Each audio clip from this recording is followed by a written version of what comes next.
현대 사회는 대단히 분주하게 돌아갑니다.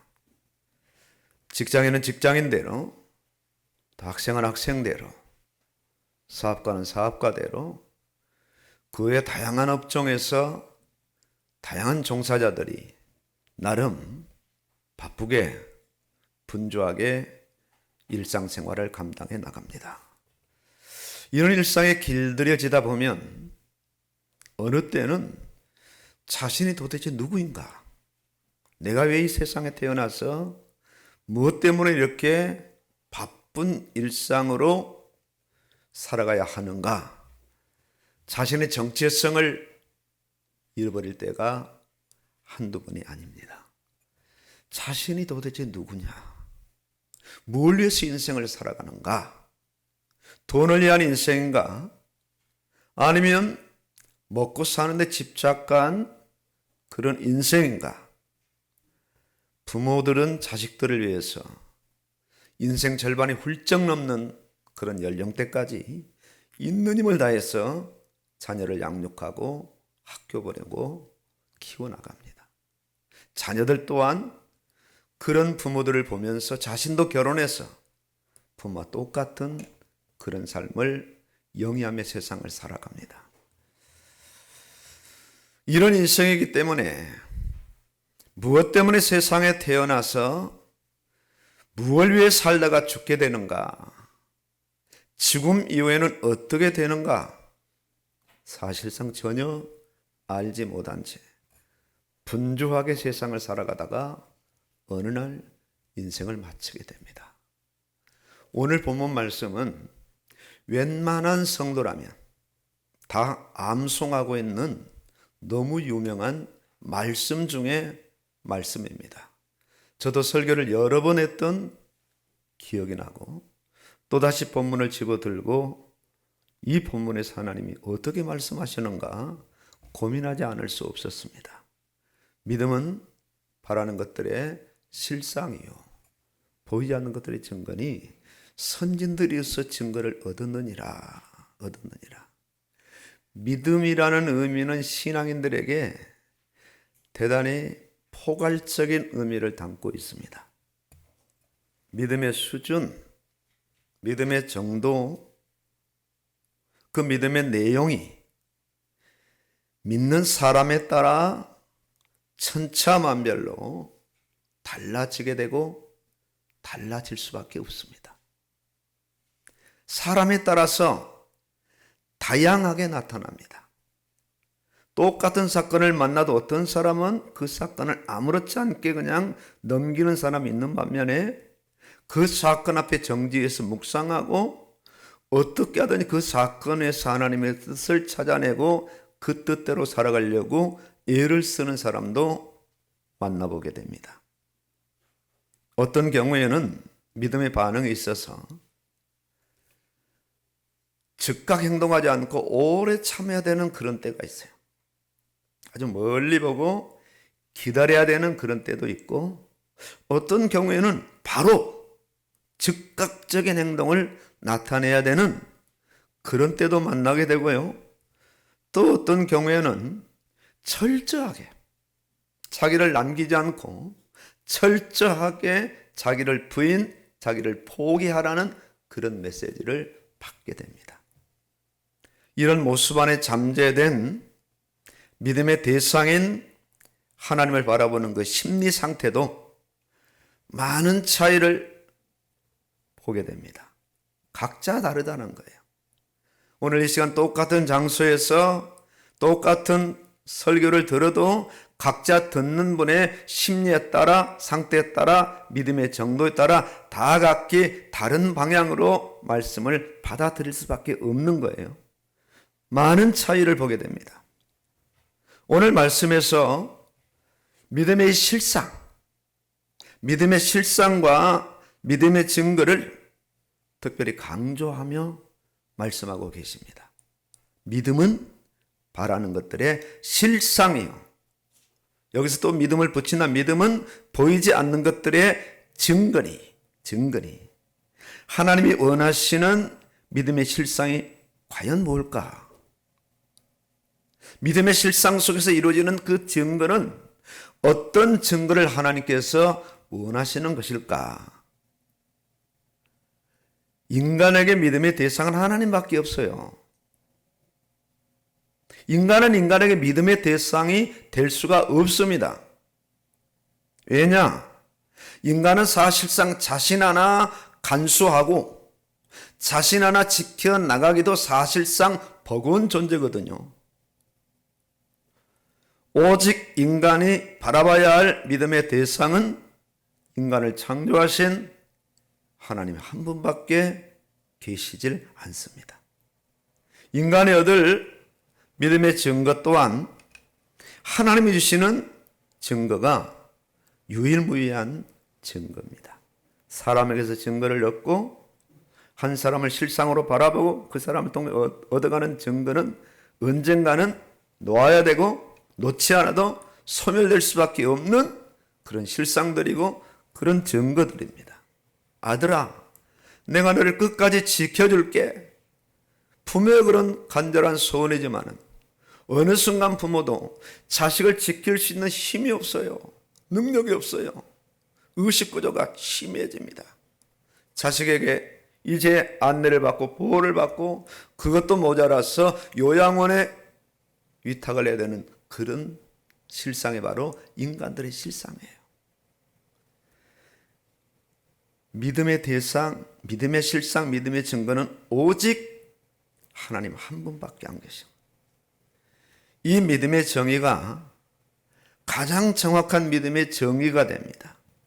인간의 타락은 인간이 바라보아야 할 실상이신 하나님을 거부하는 것이고 인간의 타락은 인간의 초점에서 어느 날 하나님이 사라진 거예요. 아무리 인간이 온 힘을 다 기울여서 바라봐도 하나님을 볼 수 없고 하나님을 들을 수 없고 하나님을 만날 수 없어요.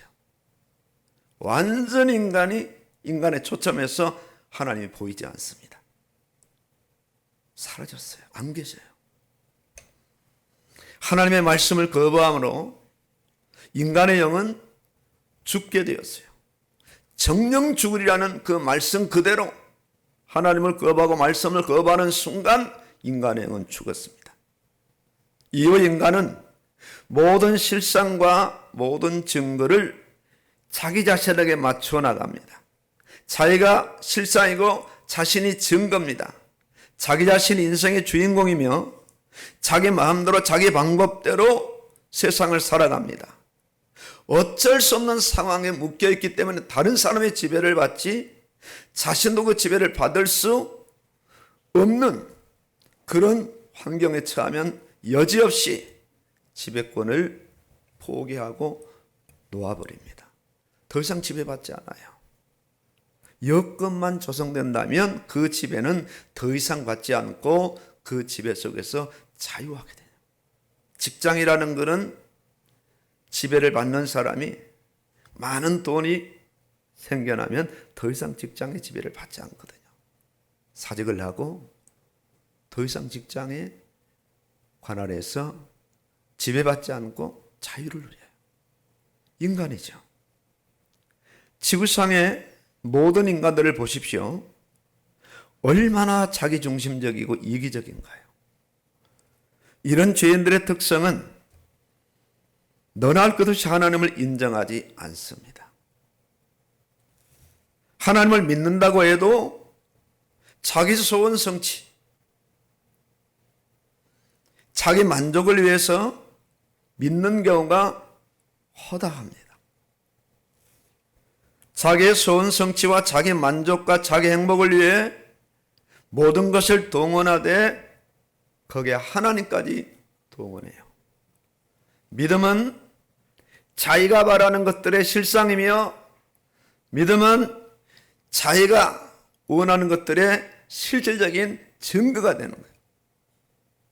지금 세상에 만연된 종교, 고상하다는 철학, 인간의 중요한 신념, 미신, 우상숭배 등이 이런 인간의 실상을 여과 없이 적나라하게 드러냅니다. 하나님은 이런 믿음의 실상에서 벗어나 실상에는 허상을 쫓는 죄인들을 다시 실상으로 회복시키기를 원하십니다. 보이는 증거를 찾아 인생 허리가 굽도록 쫓아다니는 그 인생들을 찾아오셔서 보이지 않는 영적 차원의 그 영의 세계의 증거를 얻을 수밖에 없는 그런 인생들로 세우시기 위해서 하나님께서 죄인들을 찾아오셔요.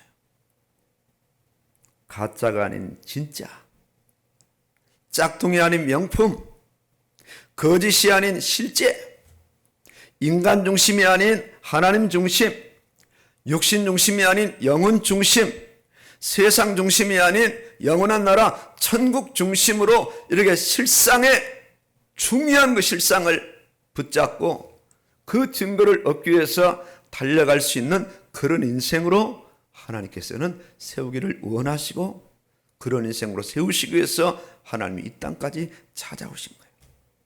엄청난 계획을 세우셨어요.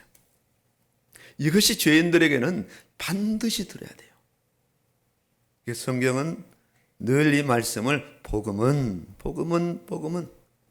계속 복음을 전가합니다. 왜? 인간이 반드시 그 복음을 들어야 되고 그 복음을 만나야 되고 그 복음을 실제 믿어야 되거든요.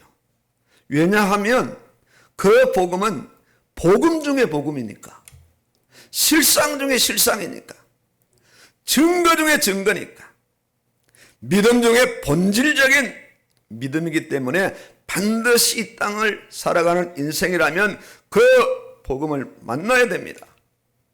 그 복음의 실상을 반드시 붙잡아야 되고 그 실상 속에서 끊임없이 증거를 얻어가야 돼요. 증거. 받은 증거 많도다. 받을 증거도 많도다. 계속 그 실상이신 하나님이 주시는 그 증거를 보면서 오늘 이 땅을 살아가야 되는데 그것이 바로 하나님이 원하시는 실제적인 믿음이에요. 실제적인 믿음. 이를 위해서 이 땅에 오신 분이 누구신가? 예수님이셔요. 예수님.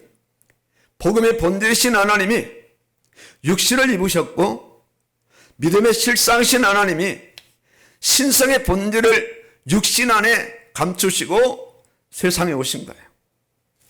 당시 하나님의 본질이신 예수님은, 당시 구원의 본질이신 예수님은, 믿어야만 하는 믿음의 본질인 그 예수님은 그 당시에 대부분의 사람들이 알아보지 못했어요. 다 몰라봤어. 말씀이 육신이 되어 우리 가운데 거하심에 우리가 그의 영광을 보니 아버지의 독생자의 영광이요 은혜와 진리가 충만하더라. 이 기록도 나중에 성령의 감동을 받은 사도 요한이 기록한 거예요. 처음에는 몰랐어요. 3년간 예수님을 따라다니며 모시며 주옥 같은 말씀을 듣고 이적 기적을 옆에서 보면서도 예수님이 바로 믿음의 본질이고 구원의 본질이고 하나님의 본질이란 사실을 제자들도 전혀 알지 못했어요.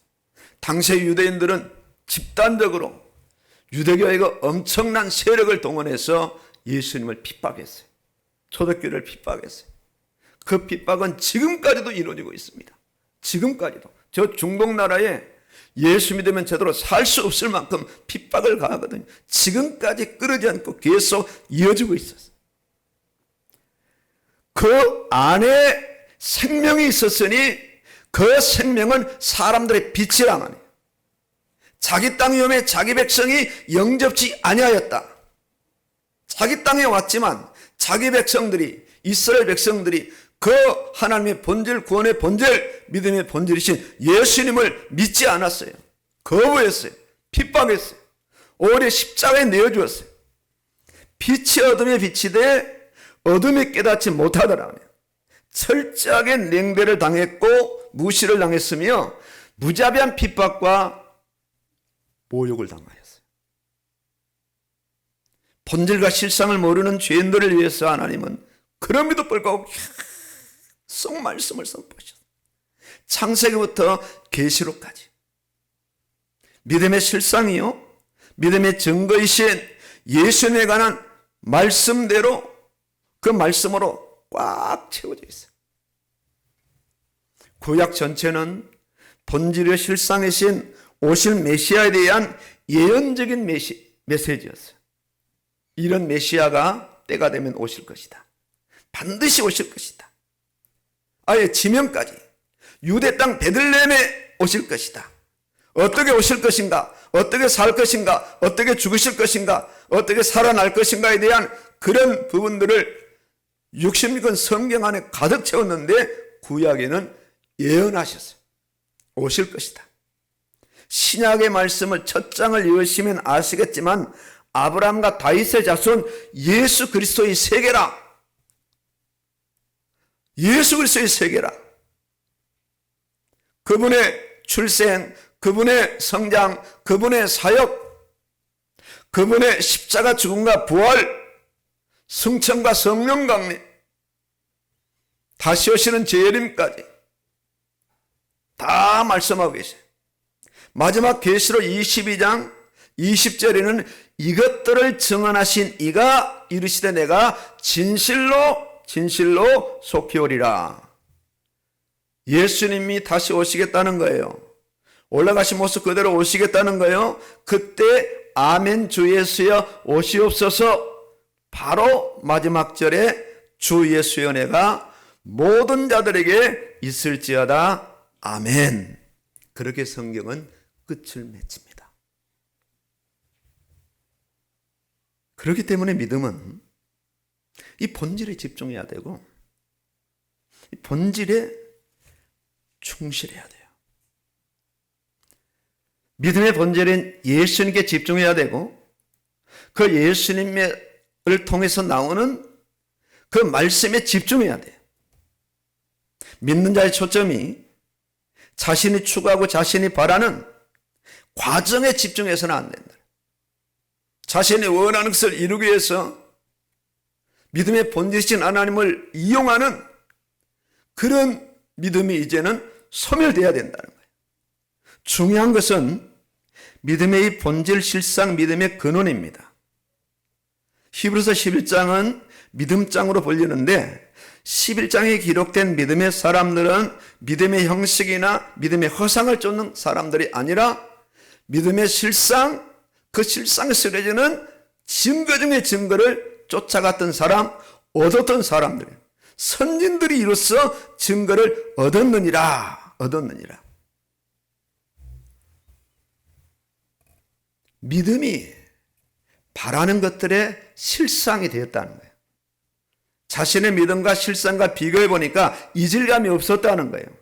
딱 맞은 거예요. 실상이 원하는 믿음과 맞은 거예요. 이게 믿음의 정의거든요. 믿음이 하나님이 바라는 소망과 그 사람의 믿음이 맞다는 거예요. 세상 살아가면서 자신은 육신을 구했는데 하나님은 영적인 것을 사실 원하시거든요. 자신이 원하는 그 믿음의 근거가 육신적이고 하나님이 원하는 근거가 영적이라면 안 맞는 거예요. 근데 세상 살지만 육신을 입었지만 세상에 살면서 영적인 어떤 증거를 구한다면 이건 맞는 믿음이 되는 거란 말입니다. 자, 쉽게 말해서 아브라함의 믿음이 약하여지지 않았다. 자신의 몸이나 사라의 태가 죽은 것으로 여기지 아니하였다 증거했어요. 자, 이걸 좀 쉽게 표현한다면 아브라함의 그 믿음의 초점은 100세 때 이삭을 주실 것이라고 말씀했는데 이삭에게 맞춰지지 않고 이삭을 주시는 하나님께 맞춰졌다는 거예요. 이 부분입니다. 대부분의 믿음의 사람들은 초점을 어디에 맞추냐면 하나님이 주실 것에 맞추는 거예요. 자식을 주시고 돈을 주시고 건강을 주시고 장수를 주시고 세상 행복을 주는 거기에 맞춰서 하나님을 믿어드리는 그런 경우가 허다한데 아브라함은 그렇지 않았어요. 이삭에게 초점을 맞추지 않고 하나님께 맞춰져 있었어요. 하나님은 아브라함에게 약속의 말씀을 주셨습니다. 아브라함 하나님께서 하신 말씀에 대해서 100% 신뢰했어요. 믿는 사람의 그 믿음의 역할이 뭐냐면은 하나님께 집중하는 거란 말이에요. 성경에 분명히 나타났어요. 로마서 4장 11절에 기록된 바 내가 너를 많은 민족의 조상으로 세웠다 하신것 같으니 그가 믿은 바 하나님은 죽은 자를 살리시며 없는 것을 있는 것으로 부르시는 이시니라. 없는 것에서 있는 걸 부르시는 이시가 말씀하시니까 100세 아들이 있겠다 해도 아브라함은 의심하지 않은 거예요. 그 하나님의 신실하심을 믿었어요. 아브라함이 바랄 수 없는 중에 바라고 믿었으니 이는 내 후손이 이 같으리라는 말씀대로 많은 민족의 조상이 되게 하려 하심이라.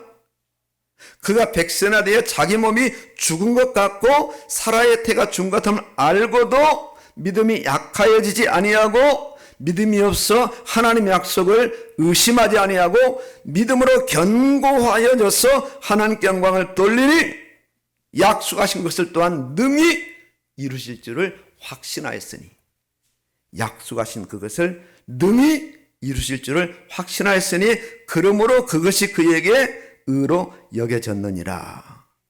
성경이 이렇게 아브라함의 믿음을 정의하고 있어요. 히브리서 11장의 인물들이 다 동일합니다. 그 증거는 어떤 증거를 지금 말합니까? 믿음의 본질에 아주 충실했다는 거예요. 믿음의 본보기가 되어서 이런 사람들을 그 이후의 세상을 살아가는 사람들에게 보여줘도 될 만큼 확실하기 때문에 하나님께서는 그들의 믿음의 실상과 증거를 성경에 기록해서 이후에 오는 모든 성도들에게 보여주시고 믿음의 지침서로 사용하셨다는 거죠. 자신들의 요구를 응답받았거나 자신들의 소원을 성취한 거기에 저들은 마음을 두지 않았어요. 하나님의 뜻이 자신에게 이루어질 수 있도록 오직 하나님께 집중하고 하나님의 그 뜻에 집중했단 말이에요. 아벨도 노아도 에녹도 전부 믿음의 본질에 충실했어요. 자신을 통해서 하나님이 그려가시는 하나님의 큰 그림에 대단히 충실했어요. 자신의 그림을 거기에 끼워 넣지 않았다는 거예요. 자신의 그림을 하나님께 의뢰하지 않았다는 거예요. 하나님의 뜻이 자신을 통해서 이루어지는 것을 믿는 것을 이들은 나타내 주는데, 아벨을 보십시오. 아벨은 하나님이 받으실 만한 예물을 드렸다고 성경 기록하고 있거든. 그냥 지극정성으로 예물을 드린 것에 집중하지 않고 하나님이 받으실 만한 예물을 드렸으며, 에녹은 하나님과 중단되지 않은 교제의 삶을 살았으며, 노아는 하나님께서 세상을 심판하실 것을 대비하여 방주를 지었다.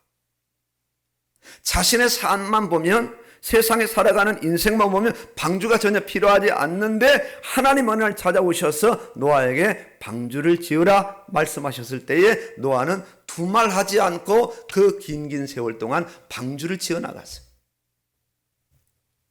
방주를 지음으로 그의 믿음을 나타냈으며, 홍수로부터 그 믿음이 정당하다는 것을 분명하게 하나님은 또 나타내 주셨다는 거예요. 이것이 믿는 자의 목표입니다. 이것이 믿음의 본질이고 믿음의 정의예요. 오늘 나의 믿음이 어떠한가? 어디에 목표를 두며 어디에 초점을 맞추는가? 내가 원하는 어떤 형식, 내가 원하는 어떤 소원, 성취, 여기에 맞춰서 하나님을 끌어들이고 이걸 이뤄달라고, 이걸 이루어졌을 때 하나님은 살아계시는 거야. 이렇게 초점을 잃어버리고 비초점인 자신이 초점이 되어서 하나님께 요구하는 이런 기복적인 믿음을 여전히 가지고 이 땅을 살아가느냐, 아니면 이 모든 걸 다 내려놓고 온전히 초점을 하나님께 맞추고 하나님께서 나를 통해서 이루시고자 하는 하나님의 큰 그림, 그 계획이 무엇인가, 그 계획을 따라 하나님을 바라보는 그런 믿음인가, 중요한 부분입니다. 히브리서 11장의 인물들은 이 믿음의 본질에 충실한 인물들이에요. 오늘 우리도 동일한 육신의 그 세상을 살아갑니다. 우리가 겪는 삶의 애환이나 앞서간 신앙의 선지들이 겪었던 삶의 애환이나 다를 바가 없어요. 저들도 육신을 입고 세상을 살았으며 저들도 우리가 당하는 애로사항을 그대로 느끼면서 수많은 갈등과 외환을 겪으면서 세상을 살아갔어요. 보세요. 그들은 믿음으로 나라들을 이기기도 하고 의를 행하기도 하고 불의 세력을 멸하기도 하고 결박옥에 갇히는 것과 시련도 받았으며 유리아의 궁핍과 혼란과 학대를 받았나니 이런 사람은 세상에 능히 감당하지 못하였더라. 이렇게 증가하고 있어요. 아마 상당한 차이가 날 거예요. 한국교회 믿음의 본질, 믿음의 정의가 무엇인가? 오늘 지금 이 땅을 살아가는 이 자리에 와 계시는 우리 성도님들의 믿음은 과연 어떠한가요? 어떠한가? 이 사람들은 다 믿음으로 말미암아 증거를 받았으니 어떤 경우에도 믿음의 본질이신 하나님을 저버리지 않고 하나님과 함께 했으며 하나님의 뜻을 저버리지 않고 믿음의 그 본질에 아주 충실했어요. 당연히 예배를 드릴 수밖에 없고 당연히 하나님 앞에 헌신할 수밖에 없고 하나님의 뜻이 이 땅에 이루어지기를 원하며 그 뜻을 붙잡고 가정생활을 했으며 학교생활을 했으며 직장생활을 했으며 사업을 했어요. 학교 가는 것이 본업이 아니었어요. 돈 버는 게 본업이 아니었어요. 가정을 이루어 알콩달콩 살아가는 것이 본업이 아니었어요. 모든 건 본업을 위한 부업이란 말이에요. 주객이 전도되지 않는 거예요. 교회 올 수 없는 상황에 와도 교회에 오게 됩니다. 예배를 수 없는 상황에 와도 예배를 드리는 거예요. 왜? 내 인생의 본질은 하나님이니까. 내 인생의 초점 중심은 하나님이니까. 이 땅에 온 것도 하나님 때문에 왔고 이 땅에 사는 것도 하나님 때문에 살고 이 땅을 떠나 죽는 것도 하나님 나라에 가기 위해서 죽는 것이기 때문에 사나 죽으나 우리가 주의 것이로다. 우리가 살아도 주를 위하여 살고 죽어도 주를 위하여 죽나니 그러므로 사나 죽으나 우리가 주의 것이로다. 그렇죠. 이 믿음의 본질에 충실한 사람들의 신앙 고백이었거든요. 성도라 할지라도 육신을 입고 세상을 살아가잖아요. 솔직히 왜 우리가 전도를 못하는가 안 하는가? 육신의 이 본질에 너무 충실하기 때문에 그렇죠. 우리 주위에 불신자가 와 있어도 심지어 한 입을 덮고 불신자와 같이 살아도 그들을 왜 전도하지 않고 있는가, 전도하지 못하는가? 워낙 우리가 나의 본능, 나의 본성, 육신의 본질에 충실하기 때문에 전도를 안 하는 것이고 전도를 못하는 거죠. 이게 우리 실제입니다. 이런 사람들과의 관계 속에서 믿음의 사람들은 어떤 삶을 살아야 하는가? 저들과 똑같이 의식주의에 충실하고 세상 사람들의 사고방식과 다를 바 없는 그런 삶을 살아가는가? 아니면 저들과 전혀 다른 믿음의 본질에 충실한 삶을 살아가는가에 대한 그런 비교거든요. 비교. 적어도 세상이 감당하지 못하는 그런 사람으로 살아감이 마땅하고 당연한 삶이죠. 이때 사실 그 현장에 전도의 현장이 형성되는 겁니다. 좀 저 사람은 우리와 다르구나. 저 사람 뭘 위해 인생을 저렇게 살아가는가? 왜 저렇게 교회를 열심히 나갈까?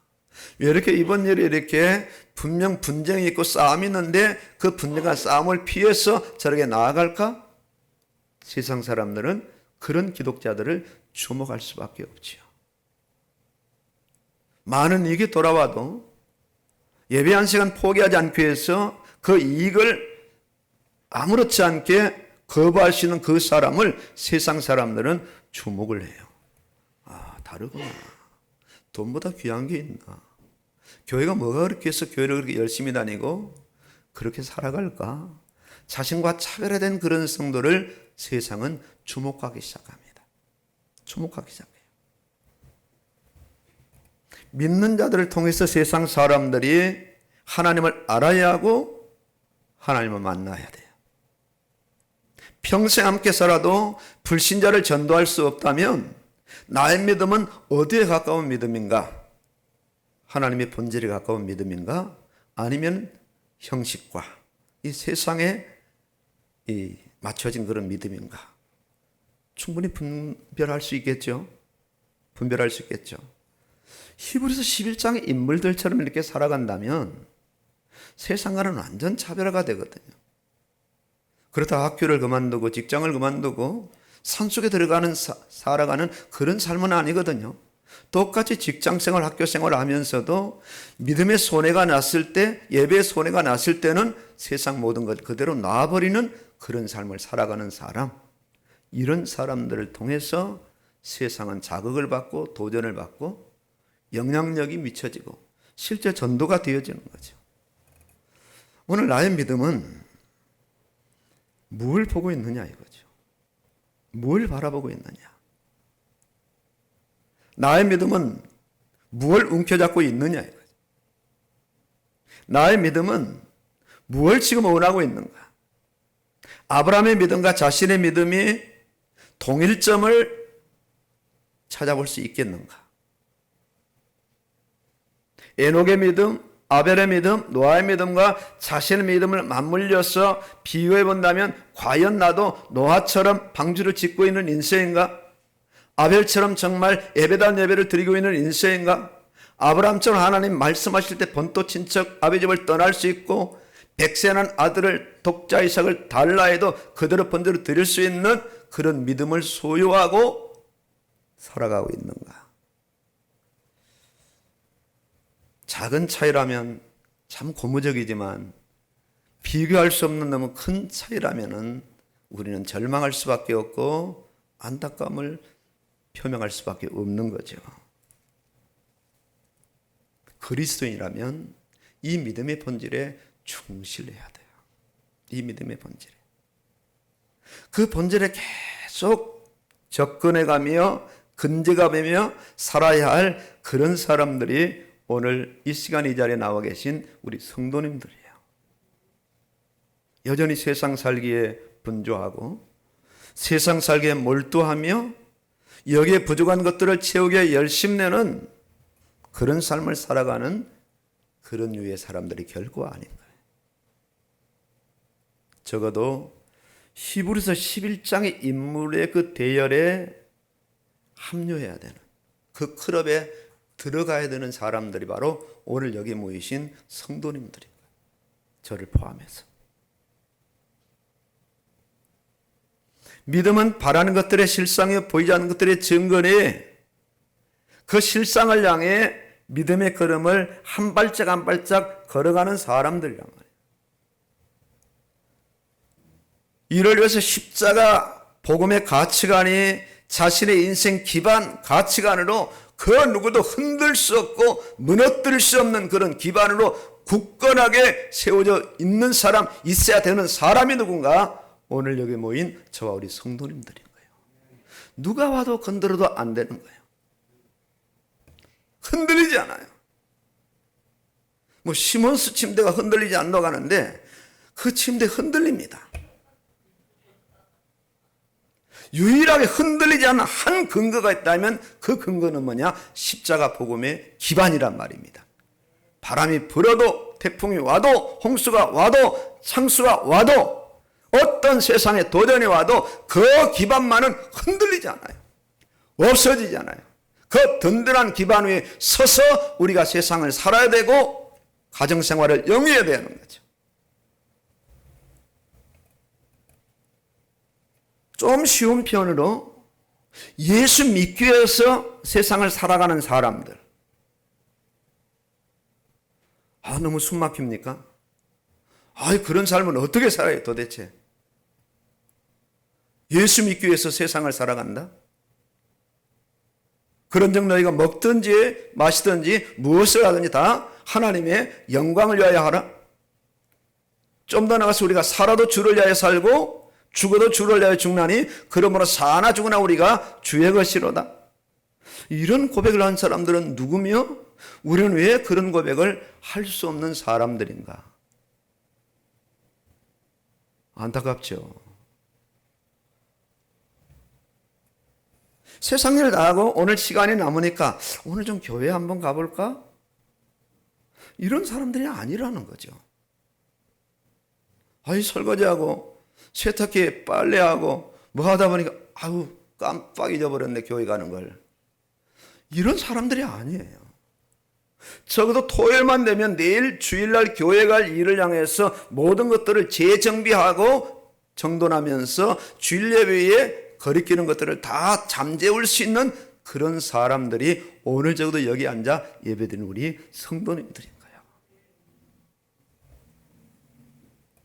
정서적 안정 정도를 위해서 많은 종교적 기독교가 괜찮아 보여서 한 기독교를 종교 중에 선택해서 나의 정서 안정을 위해서 교회에 나가는 그런 사람이 아니라는 거예요. 적어도 가족의 불화 때문에 내가 교회를 나가줘야 가정이 하나 되기 때문에 내가 교회를 나가줄게, 이 정도가 기독교가 아닌 거예요. 그 고귀하고도 고귀한 예수 보혈이 바로 내 인생의 기반, 내 구원의 기반, 내 삶의 기반이 되어서 세상을 그 보혈의 힘에 기초해서 살아가는 사람들의 여기 모인 우리의 성도님들인 거예요. 얼마나 귀합니까? 얼마나 귀합니까?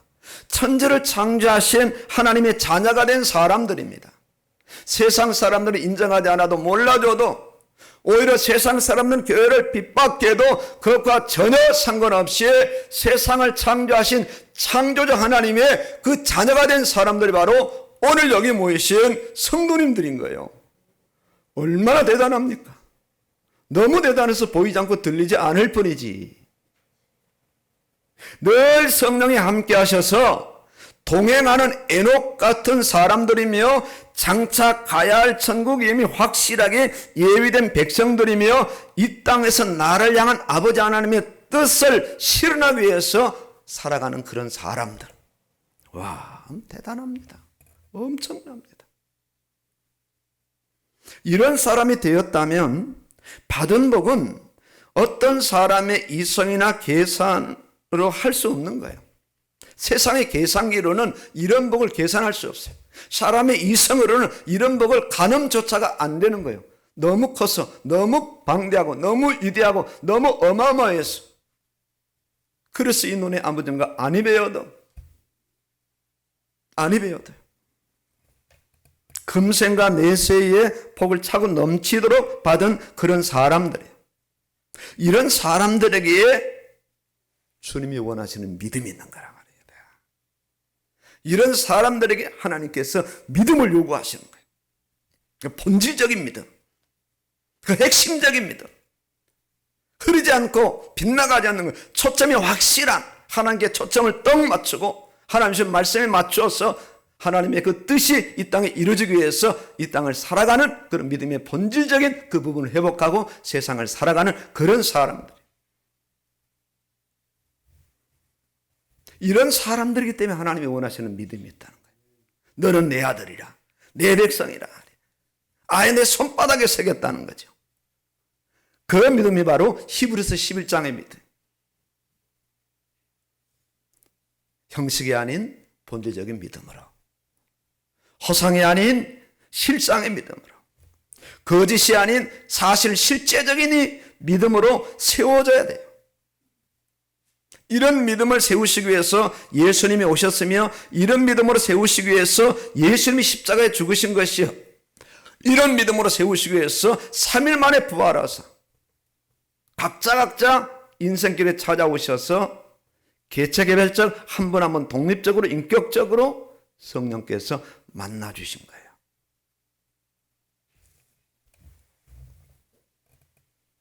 그리고 이런 믿음으로 더 세우시기 위해서 천국으로 바로 부르지 않고 이 세상에 살게 하시는 거예요. 세상에. 이를 위해서 가정을 주시고, 이를 위해서 학교 가게 하시고, 이를 위해 세상에 살아가게 하시는 거예요. 그런 성도가 예배를 포기한다고요? 그런 성도가 전도를 안 하고 살아간다고요? 그런 성도가 세상만 바라보고 세상의 어떤 합리적인 자기의 어떤 목적을 위해서 살아간다고요? 아닌 거예요. 아닌 거예요. 우리가 수준을 높이지 않아도, 우리가 우리 입장을 올리지 않아도 이미 우리는 수준이 높아져 있고 우리 입장에 올라가 있는 거예요. 엄청난 만큼. 이미 그런 자리에 하나님께서 하늘나라에다 세우셨는데 우리의 믿음의 실력이 없으면 어떻게 하겠어요? 그러니 하나님이 급하신 거죠. 우리가 급한 게 아니라 하나님이 급하신 거예요. 우리가 더 급해요. 자식들이 급한 게 아니라 부모가 더 급해요. 이 자식 공부 안 하네? 이 자식 밖으로 돌아다니네? 이 자식이 연애하네? 공부는 언제 하려고? 부모가 급한 겁니다. 어떻게 하면 자녀를 공부 자리에 앉히려고 애를 쓰고 거기에 돈을 투자하고 마음을 쏟아부으면서 부모가 같이 시험 공부를 하는 거예요. 그렇지 않습니까? 하나님이 이와 같으신 거예요. 해는 곧 넘어가는데 하나님 나라의 부르심을 받을 곧 임박에 왔는데 여전히 세상을 추구하고 세상을 바라보면서 세상에 자기 모든 초점을 다 맞춰놓고 하나님을 끌어당겨 살아가는 그런 성도들을 하나님 너무나 안타까이 여기신 거예요. 안타까이 여기신 거예요. 이 교회도, 이 성도도, 이 목사도, 이 장로도 아브라함처럼 세워야 하는데, 에녹처럼 세워야 하는데, 이삭처럼 세워야 하는데, 아브라함, 이 노아처럼 세워야 하는데 하나님의 애가 타시겠죠. 아브라함에게 주셨던 그 믿음의 시험을 우리에게 두시는 거예요. 독자의 석을 내게 바치라. 11조를 바쳐라. 그 시험인 겁니다. 네게 아니다. 그걸 바쳐라. 그 시험이에요. 어떤 날 우리 모든 걸 다 내어놓아야 되는 그런 때가 오죠. 그 시험인 겁니다. 그 시련인 거예요.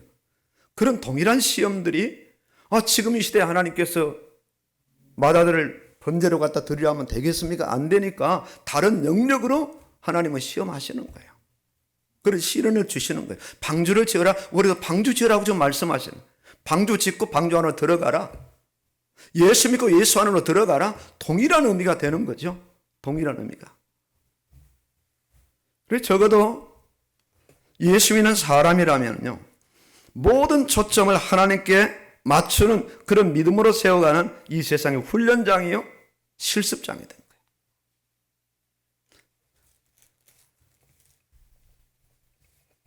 이런 믿음의 대상자가 자신이라면 가장 먼저 자신의 믿음의 현주소를 파악해야 돼요. 파악해야 돼. 내가 왜 이러지? 내가 요즘 성경 보기가 이렇게 싫지? 왜 그냥 세상으로 충만할까? 예배가 이렇게 힘들어? 철학기도가 힘들어? 왜 그럴까? 내 안에 뭐가 들어있길래 그럴까? 나의 믿음의 이 초점, 나의 믿음의 실상 보이는 걸까? 보이지 않는 걸까? 이런 자신으로 한번 적어도 심각하게 심사숙고해야 될 자신이란 말이에요. 심사숙고. 도시가스 요금 오르니까 집안에 텐트를 친단 말입니다. 사실이니까요. 다음 달 고지서가 두려운 거죠.